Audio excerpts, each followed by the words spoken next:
বরাবরই মেয়েরা শপিং করতে খুবই পছন্দ করে, আর ঘর সাজানোর জিনিস হলে তো কথাই নেই। আজকে আমি টুকটাক শপিং করেছি।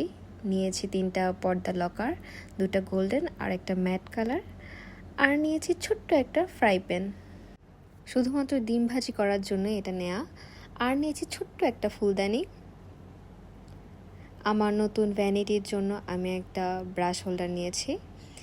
এটা পছন্দ মতো পাচ্ছিলাম না, পরে 2-1 দোকান ঘুরে ফিরে এটা আমি পেয়েছি। আমার খুবই ভালো লেগেছে, আমার ভ্যানিটির সাথে এটা খুবই সুন্দরভাবে যাবে। আর একটা জিনিস কিনেছি, সেটা হচ্ছে একটা টেবিল ল্যাম্প। এটা আমি প্রায় 1.5 থেকে 2 বছর ধরে কিনতেছি করে কেনা হচ্ছিল না, ফাইনালি আজকে আমি কিনতে পেরেছি।